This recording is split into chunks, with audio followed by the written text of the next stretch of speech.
Welcome back to Plus, a weekend look, joined by Kev the Great Went. Kev, big news last night on the big sphere on the Vegas Strip. Phish made their announcement. The announcement we all Yeah. saw coming, we all knew about it, but they're going to be doing a 4-night run of unique shows in April again, the 18th, 19th, 20th, and 21st. Pretty exciting, I think. We all saw it coming, but it's still cool to see it announced. It is. It's very there were a lot of questions whether only 4 shows would be enough to do it because we've seen the production, the cost of doing that. But yeah, we know it was coming, so good for them. Yeah, and it's cool that they in the announcement they're calling it for unique shows, which I think Phish fans are going to show up to all 4 anyway, right? Or try to, but I think that was an attempt because people were wondering with the production and how like U2 did it, where it was the same show and over again. But they are doing it 4 shows. It's gonna be interesting to see what the production looks like.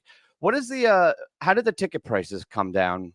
Where did they land? A lot cheaper than I thought. I figured it'd be $225 a night. They're coming in at like $180, I guess. It's $725 all in, $646 plus 79 fees, and that's for, I guess, you can get any level.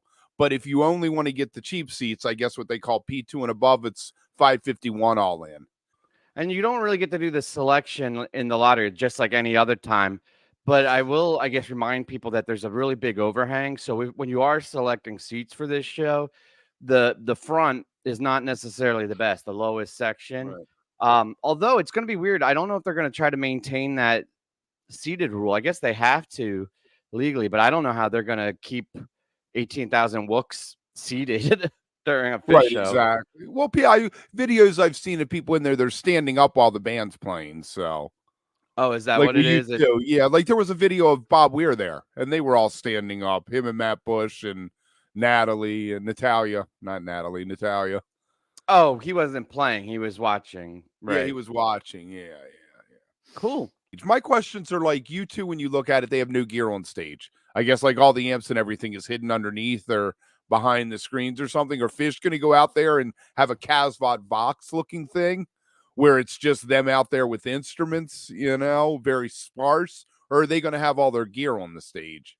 I think they're going to do something unique, right? I think it's impossible to predict, but as far as what I would want to see, I would want to see the standard setup, right? Maybe not all the stacks and like all the lights and stuff, but like, his cabinet behind him and Mike's stack and the platform. I think having the basic setup of the stage, but then Kuroda would just be, I hope, like what I would like to see, controlling the screens and having effects that way. And then obviously you wouldn't have the traditional rig. But they could go Cosbot style or Rescue Squad style. They play that way, in several different occasions. I just don't know. I don't know if that's what I'd want. So I guess that's all we have for this right now. As we find out more, we're going to let you know. Make sure you like and subscribe so you're turn on those notifications so you're up to date. And we will see you soon. Peace.